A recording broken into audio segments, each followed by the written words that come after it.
Dans les années 1850, lorsque la question des esclaves fugitifs est devenue véritablement brûlante, Thoreau était prêt à recourir à la violence.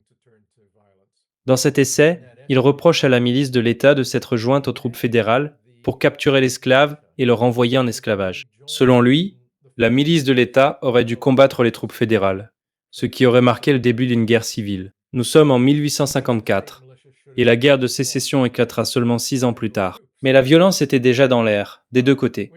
Les deux camps, sur la question de l'esclavage, étaient prêts à prendre les armes pour trancher, et c'est finalement ce qui s'est produit. Dans cet essai, la réponse de Thoreau était donc « Prenons les armes ».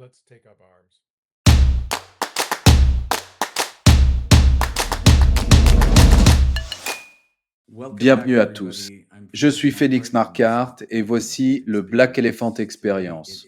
Aujourd'hui, j'ai le grand honneur et le grand plaisir d'accueillir un homme de lettres, un très grand homme de lettres américain, un grand poète et essayiste, Lewis Hyde.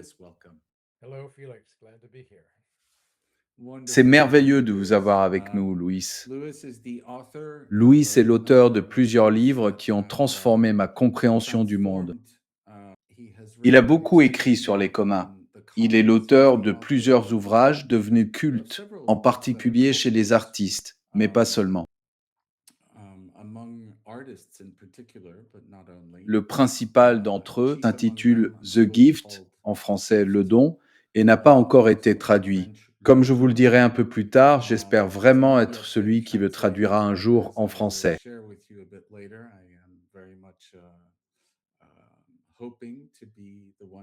J'ai même un document attestant que Louis m'a autorisé à le faire, donc j'ai vraiment hâte de m'y mettre.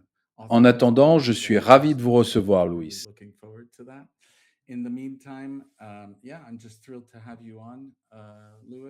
Nous allons parler de beaucoup de choses, mais commençons par votre essai le plus récent sur Thoreau et sur la situation de la démocratie, ou ce qu'il en reste, aux États-Unis.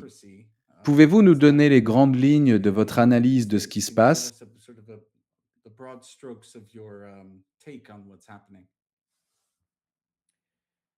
L'essai porte sur deux choses différentes. D'abord, il s'intéresse au XIXe siècle, avant la guerre de sécession, et à la manière dont les États du Nord des États-Unis ont tenté de protéger les Noirs libres et les personnes soupçonnées d'être des esclaves fugitifs, en adoptant ce qu'on appelait des lois sur la liberté individuelle. Il s'agissait, en substance, de lois relatives aux droits civiques, destinées à garantir à une personne un procès devant jury et à la protéger des chasseurs d'esclaves. Et deuxièmement, je m'intéresse à... Non, pas juste je m'intéresse, ça me met carrément hors de moi. La façon dont notre gouvernement actuel aux États-Unis est en train, on peut à peine le dire autrement, de semer la peur et d'infliger de la cruauté à des immigrants, quel que soit leur statut. La campagne d'expulsion de Trump nous rend tous fous, parce que c'est cruel et inutile.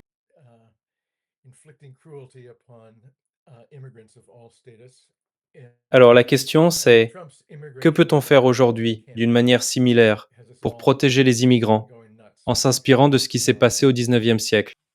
Peut-être le point de départ. En fait, il y a eu un cas au XIXe siècle, en 1854, où la ville de Boston a été occupée par des troupes fédérales pour renvoyer un esclave à l'esclavage.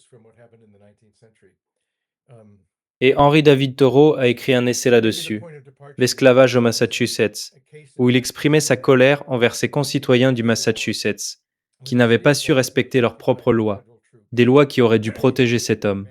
Et ce qui m'intéresse particulièrement, ce sont ces lois de non-coopération.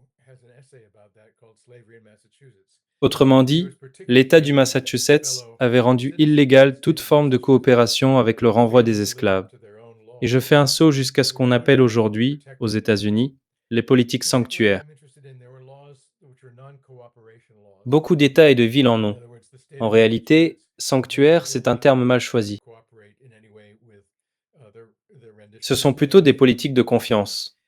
Des politiques qui disent, si vous avez des immigrants dans votre communauté et que vous voulez qu'elle prospère, alors il faut se faire confiance les uns aux autres. Donc on ne harcèle pas les gens sur leur statut migratoire ou leur citoyenneté. Et elle fixe des règles. Par exemple, la police n'est pas censée demander à quelqu'un qu'elle arrête pour excès de vitesse s'il est immigrant ou non. Si je vais à l'hôpital parce que je suis malade, personne ne me demande si je suis immigrant. Si j'envoie mes enfants à l'école, personne ne demande s'ils sont immigrants. Et de façon plus positive encore, certaines de ces politiques sanctuaires offrent des cours d'anglais aux immigrants, les aident à trouver du travail, à se former, leur donnent accès aux frais de scolarité réduits pour étudier, et ainsi de suite. Ce sont donc des politiques d'accueil, mais elles incluent aussi, en quelque sorte, cette dimension de non-coopération. Aux États-Unis, être dans ce pays sans papier en règle, c'est plausiblement une infraction civile. Et ceux qui sont censés s'en occuper, ce sont uniquement les fonctionnaires fédéraux. Les États n'ont aucun rôle à jouer là-dedans. Donc les politiques sanctuaires disent: nous sommes un État, nous sommes une ville, et nous n'allons pas vous aider dans votre tentative de rafler des immigrés qui n'ont peut-être pas de papier. Elles posent donc des règles de non-coopération. Enfin bref, j'ai écrit un essai là-dessus. Il y aurait encore beaucoup à dire, mais voilà l'essentiel. D'accord. Et quelle était la réponse de Toro, au-delà de ce que vous venez de décrire? Comment proposait-il de réagir? Et que voulait-il faire face à cela? Beaucoup de gens pensent qu'Henry Thoreau était un militant non violent, parce que ses héritiers, en particulier Gandhi et Martin Luther King, sont connus comme de fabuleux défenseurs de la puissance de l'action non violente. Mais Thoreau n'était pas un militant non violent. Il est célèbre pour un épisode du début des années 1840, quand il a été arrêté pour non-paiement de ses impôts. Et cet exemple-là, c'était effectivement de la non-violence. Il a simplement refusé de payer ses impôts. Il a été emprisonné. Il a assumé les conséquences. Il était prêt à aller en prison pour ce refus. Et son essai, La désobéissance civile, expose justement sa pensée là-dessus. Mais même dans cet essai, il y a une allusion au fait que si les choses dégénéraient, un conflit armé pourrait devenir approprié. Dans les années 1850, lorsque la question des esclaves fugitifs est devenue véritablement brûlante, Thoreau était prêt à recourir à la violence. Dans cet essai, il reproche à la milice de l'État de s'être jointe aux troupes fédérales pour capturer l'esclave et le renvoyer en esclavage. Selon lui, la milice de l'État aurait dû combattre les troupes fédérales, ce qui aurait marqué le début d'une guerre civile. Nous sommes en 1854, et la guerre de sécession éclatera seulement 6 ans plus tard. Mais la violence était déjà dans l'air, des deux côtés. Les deux camps, sur la question de l'esclavage, étaient prêts à prendre les armes pour trancher, et c'est finalement ce qui s'est produit. Dans cet essai, la réponse de Thoreau était donc: prenons les armes.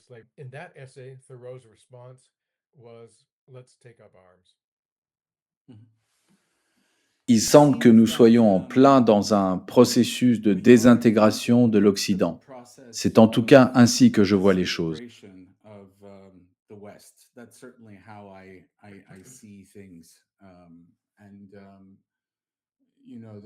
Et la situation en Amérique donne l'impression que l'Amérique est aujourd'hui l'Occident sous stéroïdes. Mais c'est un phénomène beaucoup plus large, qui dépasse largement l'Amérique et touche l'ensemble de l'Occident.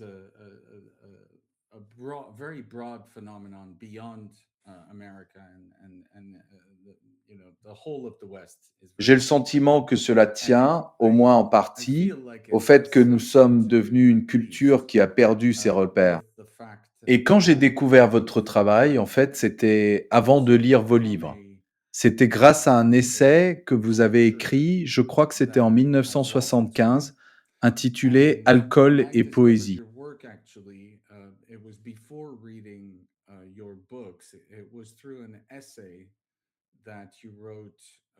Et c'était un essai vraiment inattendu, vraiment intéressant que j'ai pu lire.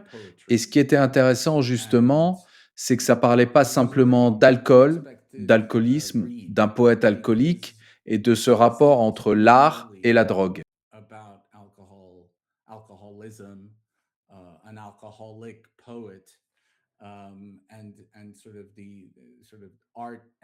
C'était un essai sur le fait de devenir une culture indigne de ce nom, du moins tel que je l'ai compris. Pouvez-vous nous expliquer l'argument que vous y développiez?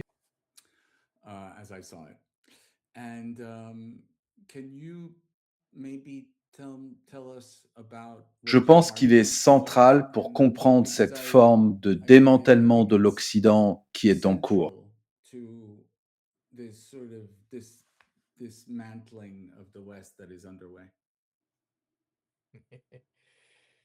Vous posez des questions merveilleusement vastes, Félix.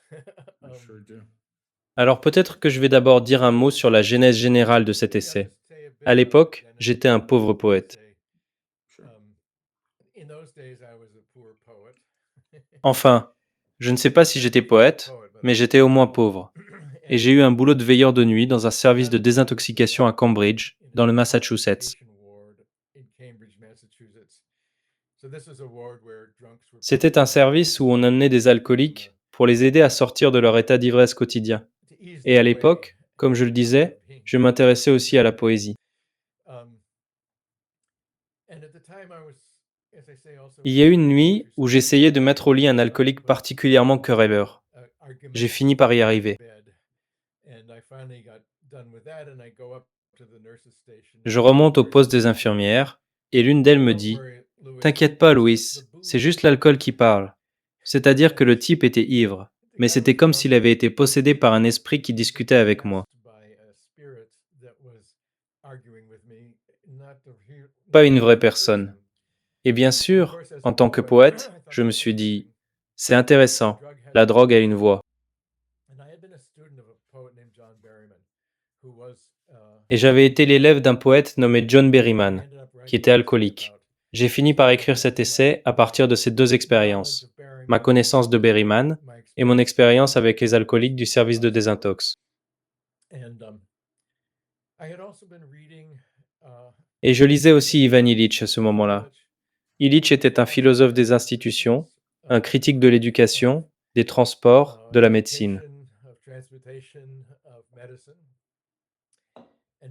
Il avait écrit un livre intitulé Némésis médicale. C'est dans ce livre-là, en particulier, que j'ai commencé à réfléchir à la manière dont une culture peut être, en elle-même, soit bénéfique, soit néfaste pour la santé.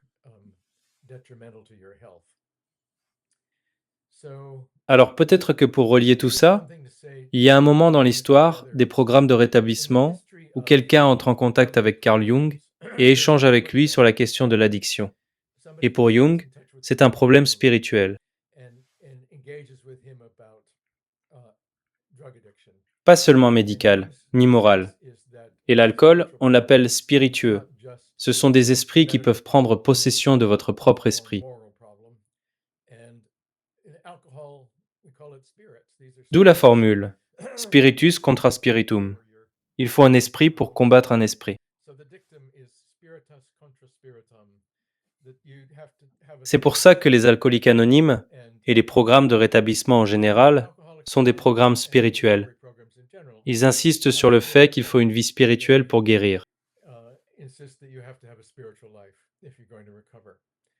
Et alors, la question plus large, c'est est-ce qu'on vit dans une culture qui offre ce genre de vie spirituelle, capable de garder les gens en bonne santé? Je vous laisse la parole.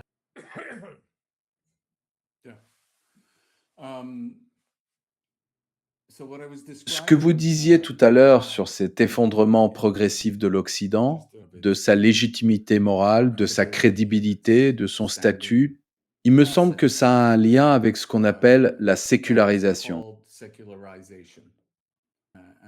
J'en parlais il y a quelques jours avec un philosophe, Justin Smith,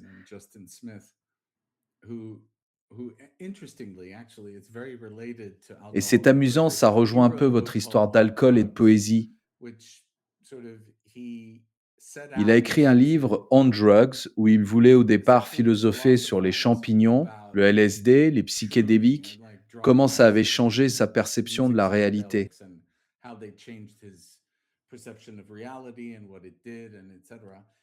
Et au final, en écrivant ce livre, il a fini par se tourner vers la religion organisée. Il est revenu au catholicisme.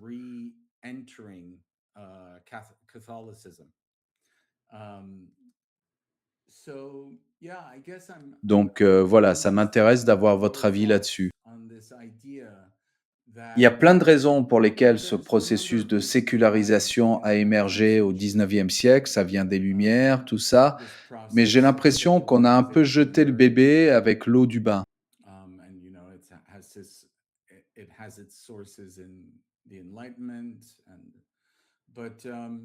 Il y avait sans doute de vrais problèmes dans l'évolution des religions organisées, mais on s'est retrouvé dans des sociétés où la foi est méprisée, moquée, on la regarde de haut.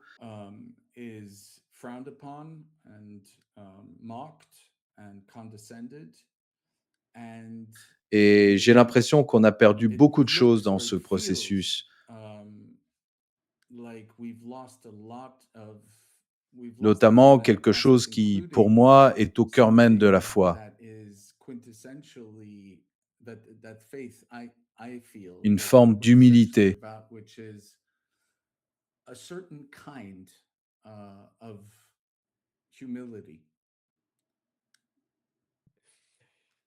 Eh bien, je sais que vous vous intéressez à la critique de la sécularisation, mais je crois que je vais commencer par en dire un mot pour poser les bases.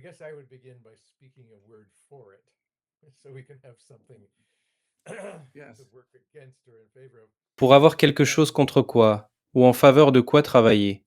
Et ça a à voir avec les guerres de religion et la séparation de l'Église et de l'État.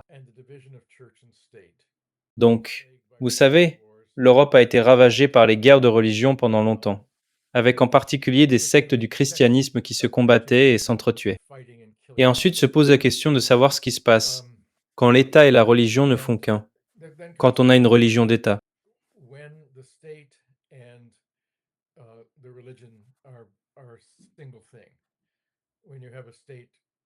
Qu'advient-il de ceux qui n'appartiennent pas à cette religion ou qui appartiennent à une autre?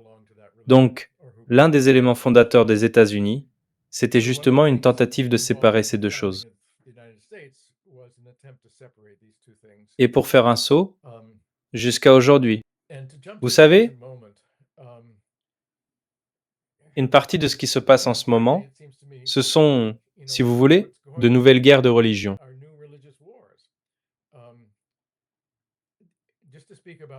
Rien que pour parler de mon propre pays. Le secrétaire à la Défense, ex-F, pense mener une croisade chrétienne, et le président Trump est disposé à le suivre dans cette idée. Mhm. Bien sûr, ils combattent des gens qui pensent, eux, mener une croisade au nom de l'islam, ou qui cherchent à établir un État religieux en Israël. Ils cherchent à établir un État religieux en Israël, c'est-à-dire à faire d'Israël un État juif. Nous avons donc trois pays différents qui affirment tous que leur fondement est religieux et qui sont tous en train de se combattre. Voulez-vous que nous fassions une pause pour commenter cette remarque?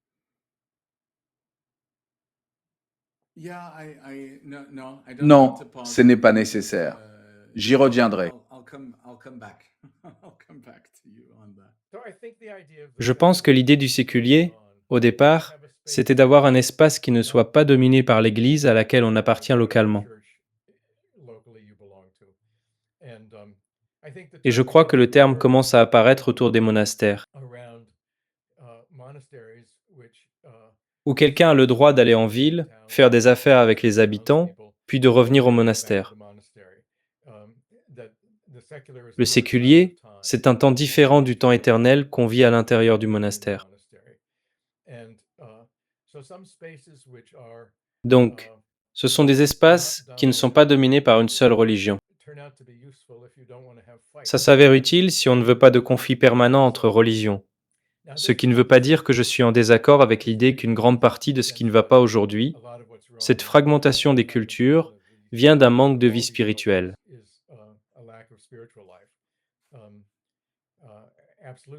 C'est absolument vrai. Mais je voulais juste dire un mot en faveur du séculier. Non, c'est juste. C'est juste. J'aurais tendance à dire que c'est en quelque sorte une sélection, c'est très sélectif. On a l'impression que c'est une séparation de la religion et de l'État, mais si on y regarde bien, encore une fois, c'est mon avis, juste le mien, il me semble qu'avec le recul, les historiens verront l'ère de la sécularisation comme quelque chose de très paradoxal. Parce que c'est un mouvement qui prétend avoir transcendé la religion, qui prétend qu'on peut atteindre une forme de neutralité envers les croyances religieuses et envers nos cultures,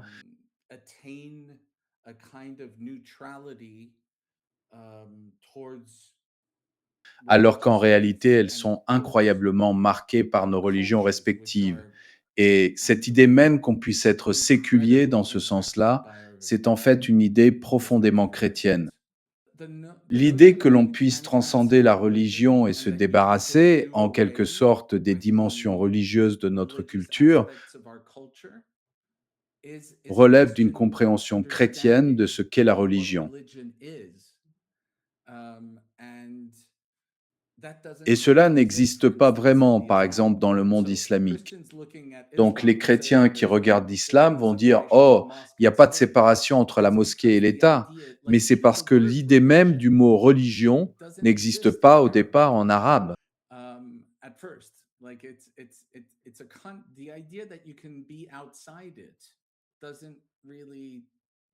C'est un concept qui ne se traduit pas vraiment. Et je trouve que c'est le grand paradoxe de ce mouvement de sécularisation.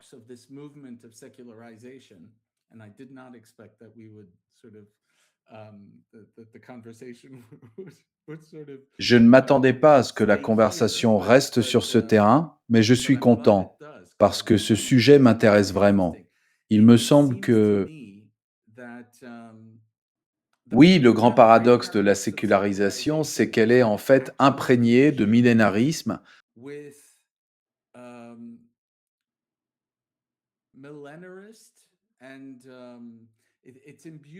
imprégnée d'une vision du monde qui est en réalité très chrétienne. Et souvent, cette vision, cette manière de comprendre le monde et ce qu'il devrait être,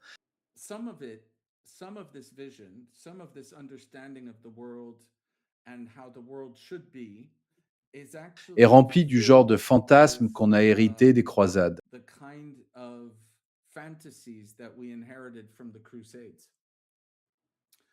Ce que je veux dire par là, c'est que le sécularisme prétend qu'il existe un endroit dans la culture humaine où on peut adhérer à des valeurs universelles.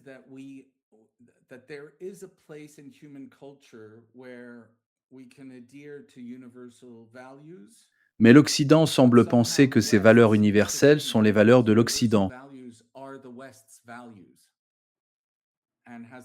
Et il a énormément de mal à composer avec des valeurs qui ne viennent pas de l'Occident. Donc pour moi, il y a un paradoxe énorme là-dedans.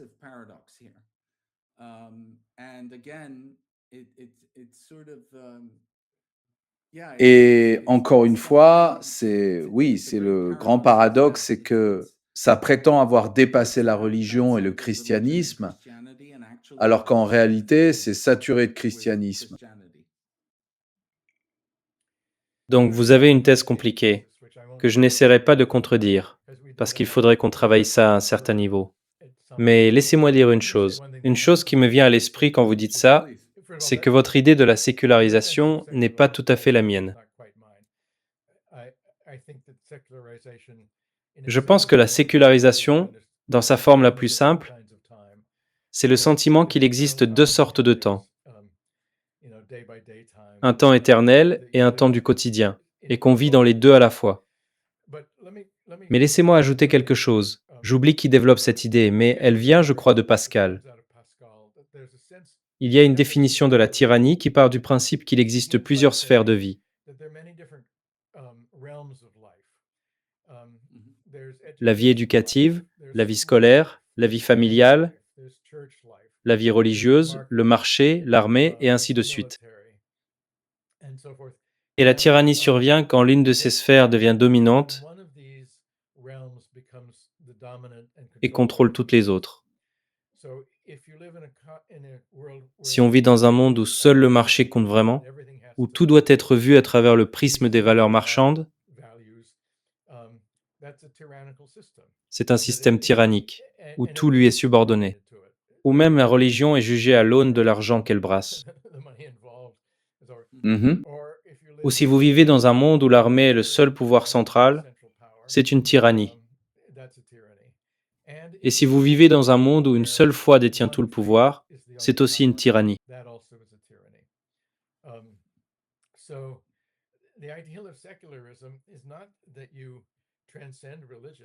Donc l'idéal de la sécularisation, ce n'est pas de transcender la religion, c'est que votre sphère de croyance vous appartienne, à vous et à votre communauté, mais que vous n'essayez pas d'en faire la seule par la force.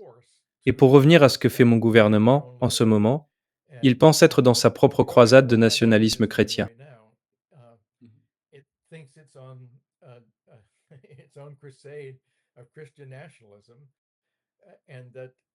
Et que la guerre qu'on a déclenchée avec l'Iran est une guerre chrétienne. C'est méprisable Sur ce point, on est d'accord. et ça appelle un moment de sécularisation où l'on dit non, votre religion a sa place, mais vous n'essayez pas de vous en servir pour dominer le monde. Sinon, très vite, on retombe dans un régime autoritaire. Et donc, encore une fois, j'aimerais qu'on garde 10% de place pour le séculier ici. Encore une fois, je ne suis pas en désaccord là-dessus. Enfin, la lecture messianique de cette guerre, qui a été adoptée si directement par cette administration, et en particulier par le secrétaire à la guerre, comme il aime s'appeler lui-même, c'est juste que je pense que les choses sont un peu plus complexes que ça, que la conversation habituelle sur la sécularisation, qui, encore une fois, je trouve qu'il y a une tendance en Occident à considérer les enjeux comme si c'était les enjeux tels que tout le monde les voit.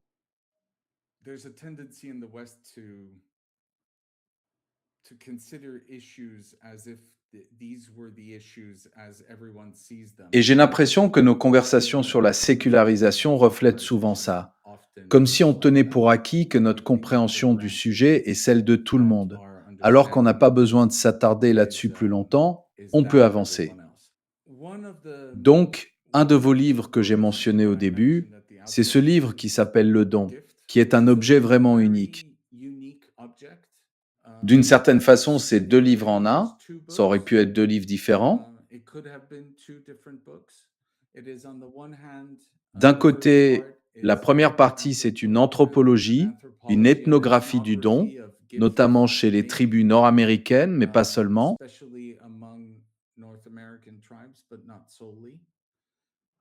Et qu'est-ce que ça veut dire donner? Quel est le but des échanges non transactionnels?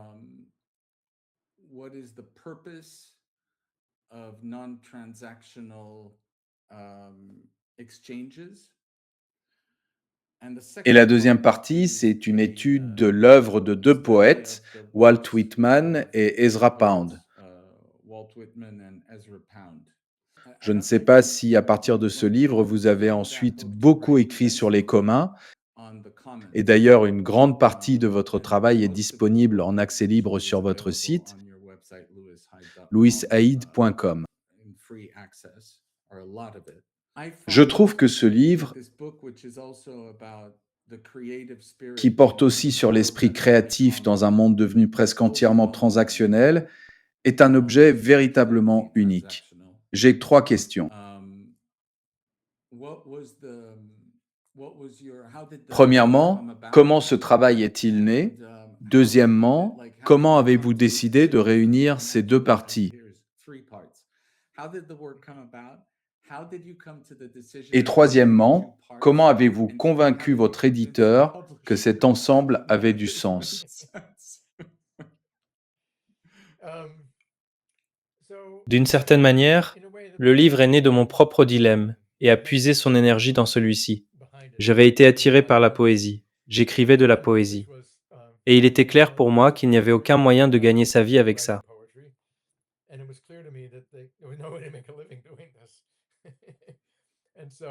Alors j'ai réussi à survivre un moment en écrivant ce livre et en touchant une petite avance. Mais le dilemme de l'artiste créatif, dans un monde dominé par l'échange marchand, c'est ça qui se cache derrière tout ça. C'était un dilemme personnel pour moi.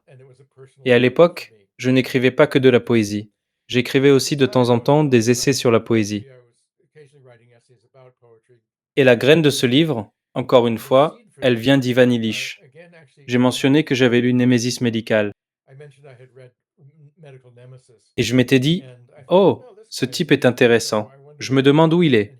Il dirigeait un petit think tank artisanal à Cuernavaca, au Mexique.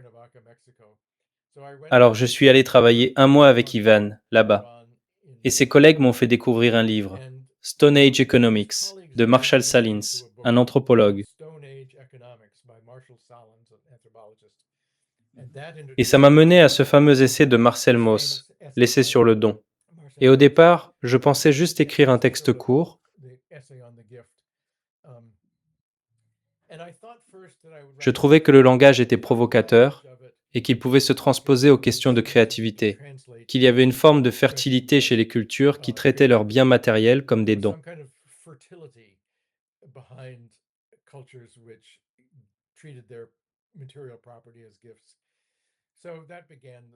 C'est comme ça que le projet a commencé.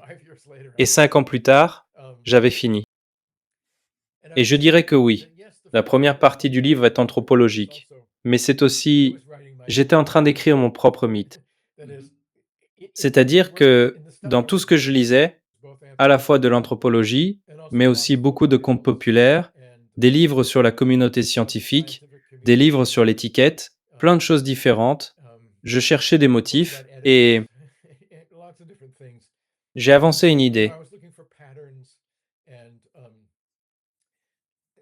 que je crois vraie dans une partie de l'anthropologie, que le don circule en boucle.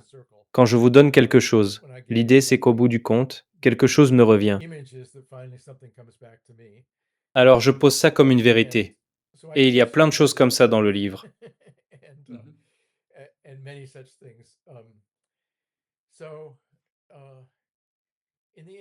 Donc au final, le livre ne résout pas le problème, mais au moins il rend clair ce qu'est le problème. Et je pense que ça a aidé beaucoup de gens. Pas à gagner de l'argent en étant peintre, mais à mieux comprendre comment structurer sa vie pour que les deux économies ne se détruisent pas l'une l'autre, en particulier pour que le désir de gagner sa vie ne détruise pas la volonté d'être un artiste.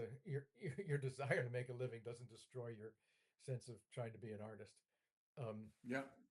Dans la deuxième partie, comme j'écrivais de la poésie à l'époque, je me suis dit qu'il fallait que j'applique ça à quelques poètes, pour voir ce que ça donnait. Donc votre première question, c'était peut-être comment ça a commencé, comment j'ai convaincu mon éditeur. J'ai eu la chance d'avoir un jeune éditeur intelligent qui s'y est intéressé.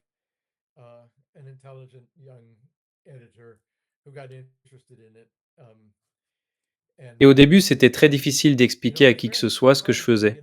J'avais une intuition, mais si vous dites je m'intéresse aux dons, tout le monde pense à Noël ou aux anniversaires, alors que je faisais quelque chose de beaucoup plus complexe.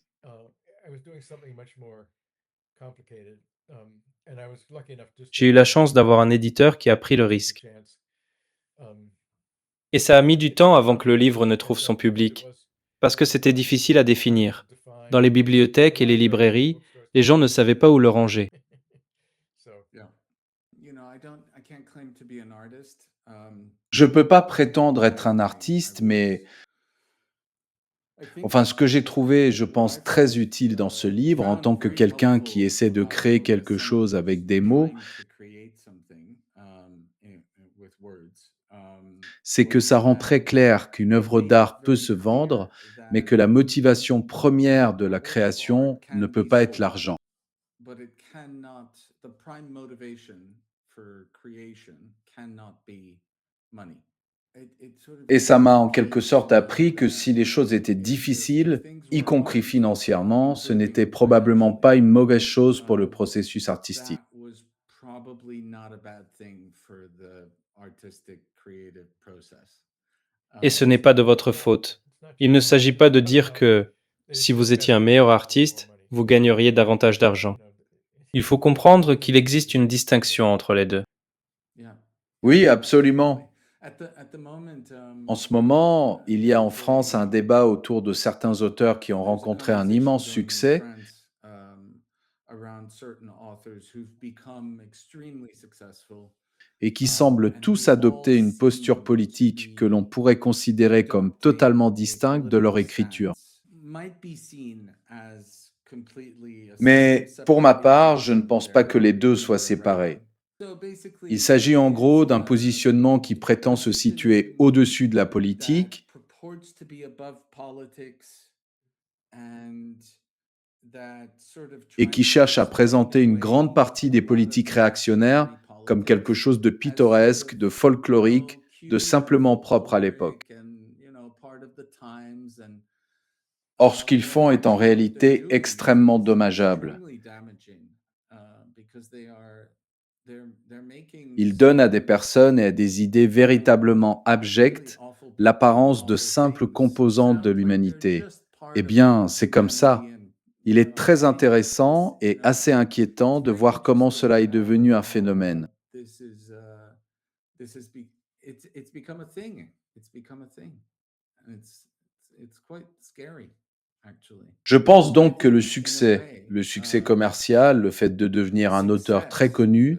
commercial peuvent avoir des success, and conséquences becoming terribles sort sur of a votre art. very well-known author can have terrible consequences on your art, on your, like, one L'un of de these ces people auteurs est is one quelqu'un of que je Mark connais Twain, personnellement. and it feels like he Il writes écrit so si well. bien He qu'il can pourrait write écrire sur n'importe about quoi. anything. Il pourrait raconter qu'il You fait sa truly lessive et en faire feel, une véritable aventure. but in a way, I Mais d'une almost certaine manière, feel je me sens presque trahi. betrayed by this. So because when I'm Quand reading je le it, lis, je me laisse at a complètement certain point, I'm emporter, like, puis à un moment donné, je comprends it que j'ai carries été me trompé. off. How could I say? I've been tricked. I've been tricked. J'ai I've été been tricked entraîné into dans une following a histoire story that par shouldn't laquelle je n'aurais pas have dû me been. laisser emporter. I shouldn't have let myself be carried away by it. Yeah. D'abord, comme vous le disiez tout à l'heure, il n'y a rien de mal à ce qu'un artiste gagne bien sa vie. Quelle merveille si vous êtes peintre et que vos tableaux se vendent, ou romancier et que vos romans se vendent.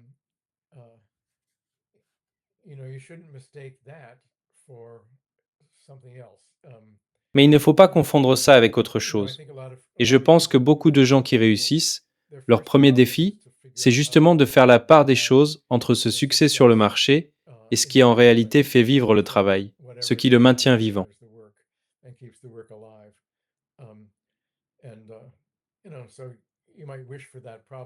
Alors on peut souhaiter avoir ce problème-là, mais c'en est un quand même. No, absolutely. Non, absolument. When you were Une fois, alors que presenting vous présentiez, je crois, un film tiré de The Gift, vous avez raconté une anecdote qui, à mes yeux, illustre très bien ce qu'est le don et ce que signifie donner. conveys very nicely what the gift is all about and what gift giving is all about. Elle vient des It comes souvenirs de from the Pablo memoirs of Neruda, Pablo le poète Neruda, the chilien. Chilean poet. Would you care Voulez-vous to bien nous la tell us raconter about that et nous dire anecdote and pourquoi elle why vous a it autant stayed marqué? with you? Ouais. Neruda a écrit un essai intitulé Enfance et poésie, dans lequel il raconte une histoire de son enfance. Son père travaillait pour le chemin de fer et il vivait dans le sud du Chili. J'imagine cette région un peu comme la côte nord-ouest de l'Amérique, même si je n'en suis pas certain, avec des montagnes qui descendent vers la mer et beaucoup de pluie. Ils avaient une cour dans laquelle ils jouaient. entouré d'une clôture percée d'un trou assez grand pour y passer la main. Un jour, un enfant se trouvait de l'autre côté. À travers le trou, cet enfant lui a tendu un petit mouton jouet monté sur des roulettes et l'a donné à Pablo. Neruda raconte que cet objet est devenu très précieux pour lui. Il a alors voulu offrir quelque chose en retour. Je romance un peu, car je ne me souviens pas de tous les détails. Il est entré dans la maison, a trouvé ce qui était alors son bien le plus précieux, une pomme de pin très résineuse, et l'a tendue à travers la clôture. Des années plus tard, il commente cet échange en disant que ce petit échange anonyme de cadeaux s'est déposé en lui comme une couche de sédiments. Il l'associe à la poésie. Lorsqu'on écrit un poème, quelque chose nous parvient qui ne nous appartient pas vraiment et dont nous ne savons pas exactement comment il a survécu. Nous façonnons ensuite l'œuvre et nous la donnons.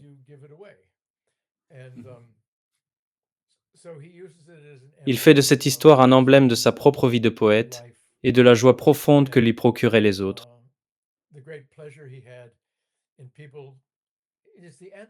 L'anonymat du don le touche également. Ce n'est pas seulement une affaire de relations personnelles, mais peut-être une affaire d'humanité. Ce n'était pas un corbeau, de l'autre côté de la clôture, qui lui avait apporté un gland. C'était une personne. Cela lui a donné le sentiment que toute l'humanité était liée, qu'il existait une toile de réciprocité et d'interdépendance, et que la poésie pouvait être l'un des agents circulants dans cette toile pour la maintenir vivante et créer ces liens. Voilà l'anecdote. Oui, je m'en souviens. Dans mon souvenir, cette anecdote apparaît peut-être ailleurs que dans cet essai, car je la voyais plutôt comme un passage de ses mémoires.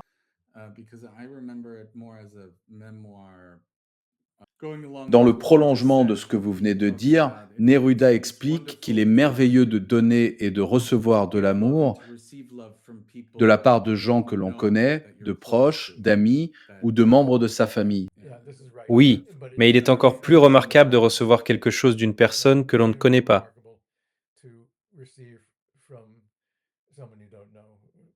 Le don anonyme. Je crois que c'est vrai.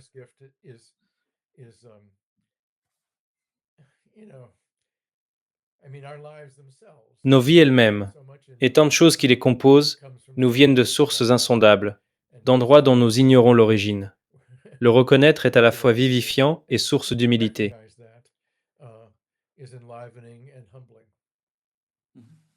Je voudrais revenir à une idée que j'ai évoquée tout à l'heure à propos de votre essai Alcool et poésie. Vous y opposez ce qu'une culture devrait accomplir à ce que la nôtre fait réellement. Vous utilisez l'image d'une maladie. Lorsqu'on manque de vitamine D, on finit par souffrir de rachitisme. De même, le rôle d'une culture est de transformer les enfants en adultes. Or, la nôtre ne le fait plus, et l'alcoolisme prend alors le relais, en quelque sorte. Je trouve que c'est une part cruciale de là où on en est aujourd'hui.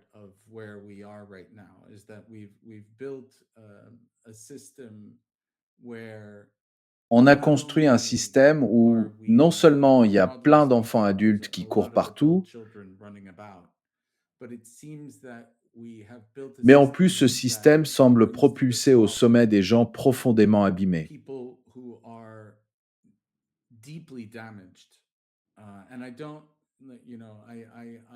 Et je fais partie de ceux qui pensent,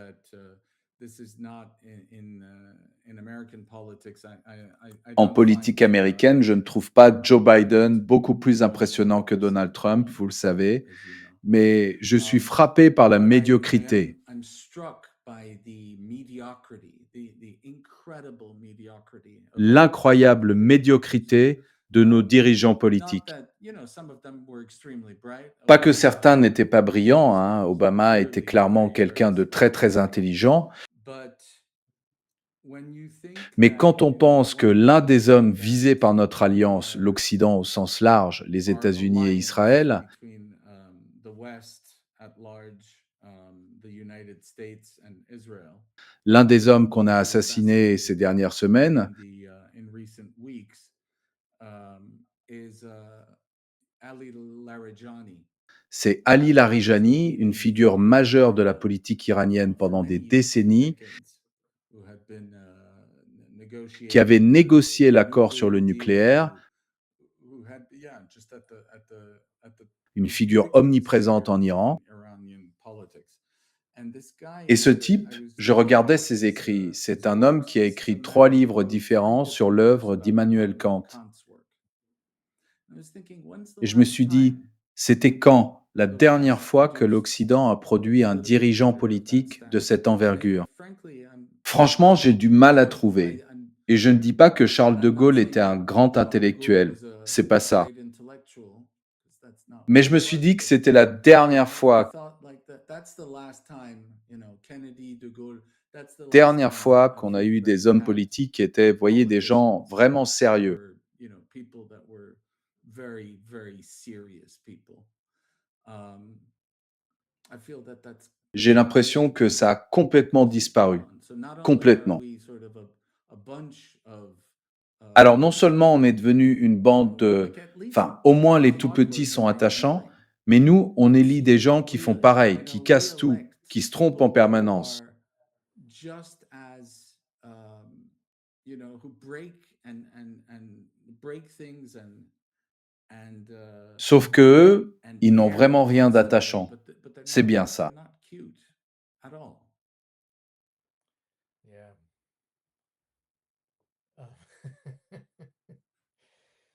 Well, so how Alors, do we comment revenir à une culture dans laquelle les enfants peuvent grandir? where C'est children- effectivement la question. Yeah, Oui, so comment les children enfants grow peuvent-ils up. grandir et devenir adultes? J'ai participé autrefois à certaines de vos rencontres Black Elephant, Black et elles reposaient toujours sur des questions très intéressantes. and they always Les had rencontres very Black good Elephant, questions behind et them. il y avait toujours des questions And très one of the intéressantes derrière. questions everybody Et je me shared souviens was qu'une des when did you questions, become c'était adult? chacun devait parler de comment il était devenu adulte. Question. C'est une belle question, provocante. Est-ce que ça vous est déjà arrivé? Et si oui, quand? And my own answer for that Et ma propre réponse à ça, c'était quand j'ai commencé une psychothérapie. psychotherapy. Or to say it Ou pour le dire autrement, differently, I began to quand j'ai understand compris que je ne savais pas avoir une relation avec les femmes que j'aimais, the women I et qu'il loved fallait que je travaille sur moi-même pour commencer à avoir des relations avec les autres, des relations intimes. Mais ça, c'est un mouvement vers la vie spirituelle, vers le monde intérieur, vers les interactions subtiles entre les gens. That's a move toward spiritual life, toward uh, the inner world and the subtle interactions between people. And so, Et donc, si vous grandissiez dans un monde, et là je rejoins votre idée du séculier, si tout ce qu'on vous propose, c'est une vie séculière, alors vous n'avez aucun contexte spirituel pour accomplir la maturation nécessaire. C'est une réflexion qui continue en fait. Je sais que c'est lié à ce qu'on disait, mais je pense à ces métiers que les gens sont forcés d'exercer aujourd'hui. Je vais donner un exemple simple. Mon beau-fils travaillait dans la publicité à New York. Il a une famille, 2 enfants maintenant.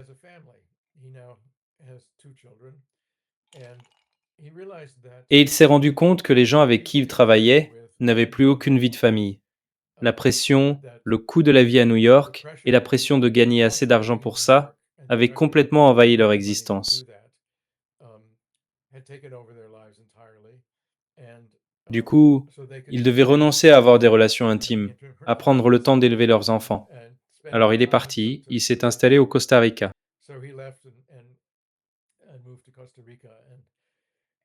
Il y a une longue histoire derrière tout ça, mais je fais le lien avec ce moment qu'on vit aujourd'hui, avec cette inquiétude autour de l'intelligence artificielle qui va, soi-disant, priver les gens de leur travail.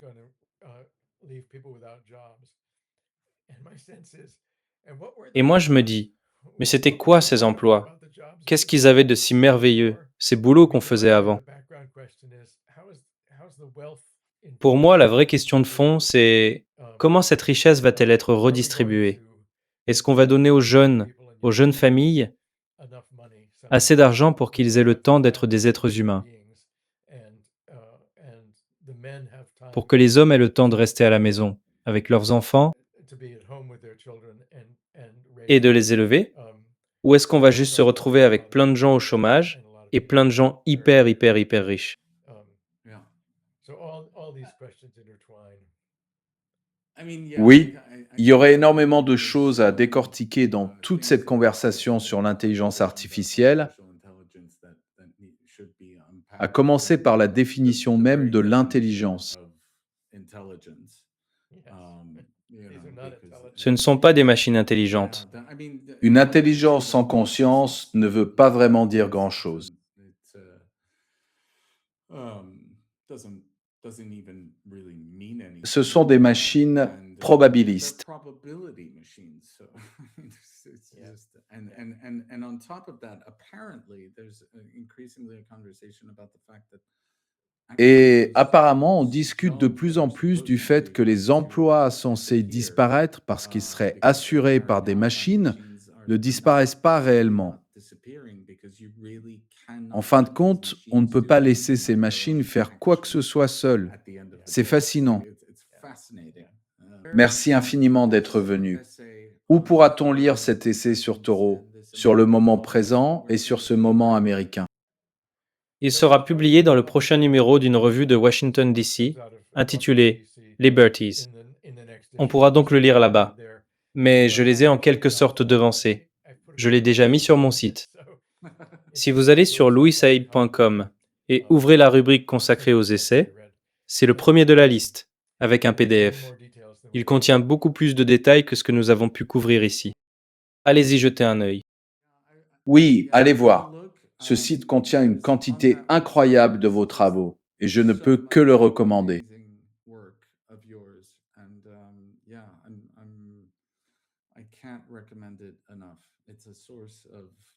C'est une source de joie constante. Merci infiniment de l'entretenir avec autant de soin. Merci, Louis Saïd, merci very infiniment. much. De rien. Au revoir.